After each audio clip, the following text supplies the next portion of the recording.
Assalamualaikum warahmatullahi wabarakatuh. Alhamdulillah wassalatu wassalamu ala Rasulillah wa ala alihi wa sahbihi wa man walah, amma ba'du. Penonton sekalian, jadi di samping saya sekarang ada Ustadz Nur Salim LC. Jadi beliau merupakan alumni dari Global University Lebanon.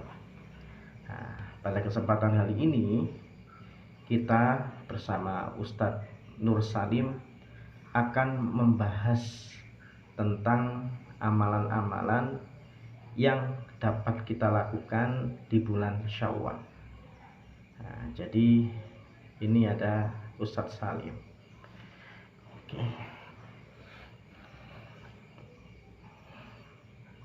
Ustadz Salim, jadi saya ada pertanyaan mengenai bulan Syawal ini.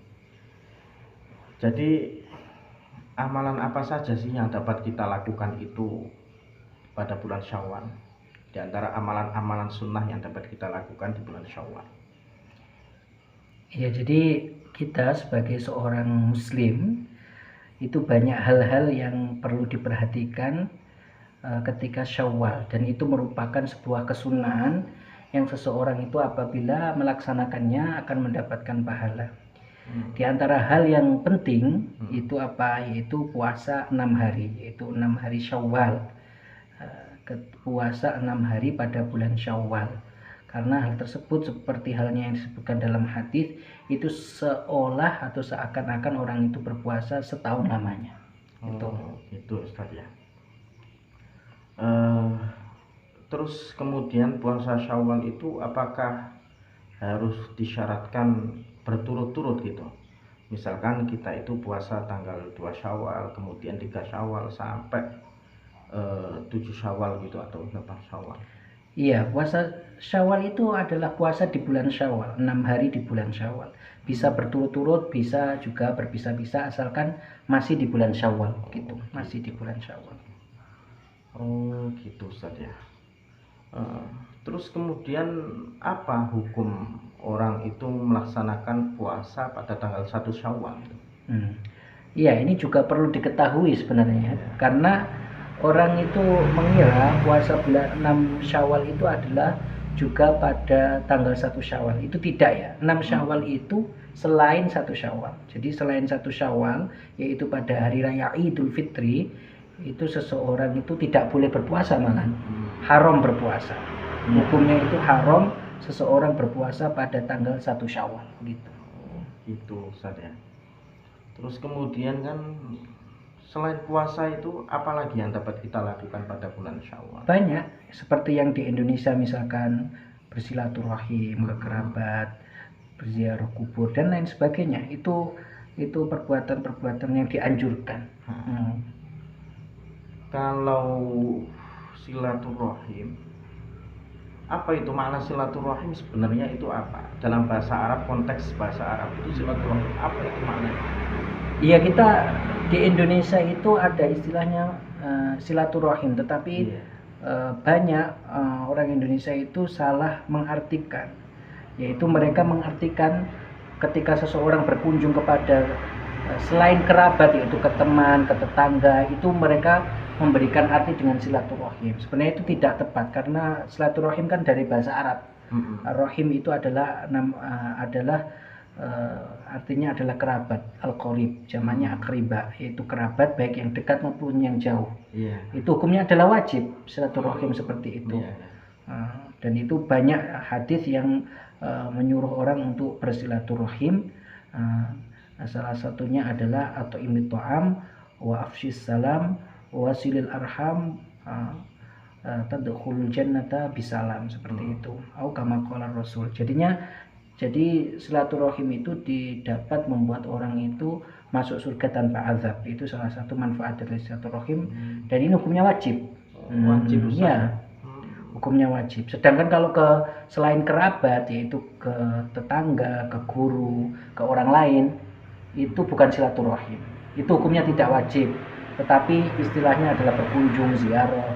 Itu sebuah kebaikan, menjalin ukhuwah, tetapi tidak dengan istilah silaturahim. Begitu. Gitu. Berarti kalau seandainya kita momen seperti ini, momen bulan Syawal, Lebaran seperti ini ya, kalau seandainya kita berkunjung kepada selain kerabat kita, itu tidak dinamakan dengan silaturahim. Iya, untuk secara istilah tidak. Karena hukum silaturahim pun adalah wajib. Dan orang yang memutus tali silaturahim makanya diancam neraka kan. Jadinya la yadkhulul jannata qati'un, tidak akan masuk surga orang yang memutus tali silaturahim seperti itu. Jadi itu wajib. Artinya la yadkhulul jannata ma'al awwalin begitu. Tidak masuk surga bersama orang yang pertama kali masuk surga.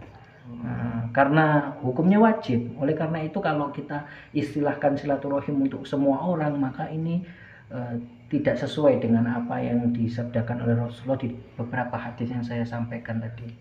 Gitu sekali.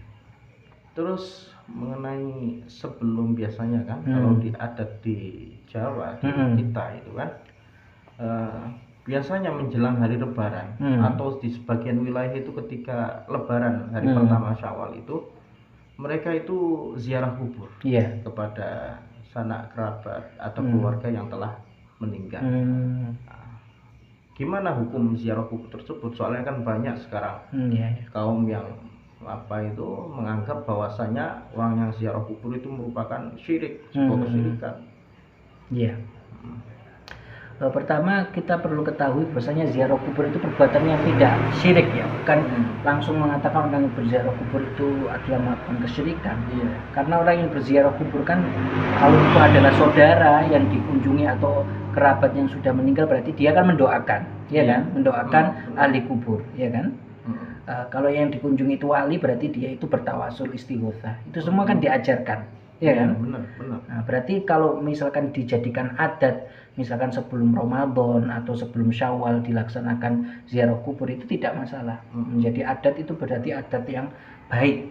Karena para sahabat seperti itu dulu. Sayyidina Ali, beliau itu berkunjung ke Jabanah. Jabanah itu kuburan. Ketika momen-momen seperti sebelum hari raya gitu. Jadi tidak masalah ketika seseorang itu berziarah kubur, seperti halnya yang disabdakan oleh Rasulullah, zurul kubur fa innahu tudzakirukumul akhirah. Berarti ziarah kubur ini merupakan sesuatu yang baik. Iya, baik. Tidak masalah. Berbeda kalau orang yang ziarah kubur kemudian menyembah ke kuburan, itu syirik. Atau dia meyakini kuburan itu menciptakan manfaat madharat, itu adalah syirik. Menciptakan manfaat dan madharat itu tidak ada kecuali Allah Subhanahu wa taala gitu. Gitu. Jadi mungkin ada pesan-pesan dari Ustadz Salim di momen hari raya ini. Di momen hari raya ini hendaknya kita saling memperkuat ukhuwah Islamiyah. Ukhuwah Islamiyah dengan saling berkunjung tadi yang kita sampaikan tadi di awal, itu memperkuat tali ukhuwah Islamiyah. Kalau itu sesama kerabat berarti itu juga termasuk silaturahim begitu. Dan kalau yang selainnya berarti berkunjung, tetapi itu semua intinya memperkuat dalam rangka memperkuat tali ukhuwah Islamiyah. Dan ini sangat bermanfaat bagi mujtama' muslimin. Ini sangat bermanfaat apalagi pada zaman sekarang ya. Pada zaman sekarang yang banyak orang-orang itu kalau kita lihat banyak perpecahan, maka kita harus berkunjung dan lebih baik seperti itu agar apa? Agar tali keislaman dan persaudaraan sesama Islam itu semakin kuat dan semakin kokoh, saling mengingatkan, saling berbagi, saling menasihati, itu sangat memperkuat tali persaudaraan dalam Islam gitu. Oke, terima kasih Ustadz Salim ya atas ilmunya. Mudah-mudahan dapat bermanfaat. Sama-sama Ustadz. Jadi mungkin cukup sekian penjelasan singkat mengenai amalan-amalan di bulan Syawal. Mudah-mudahan dapat bermanfaat bagi kita semua. Dari saya, apabila ada kesalahan, saya mohon maaf yang sebesar-besarnya. Akhirul kalam, assalamualaikum warahmatullahi wabarakatuh.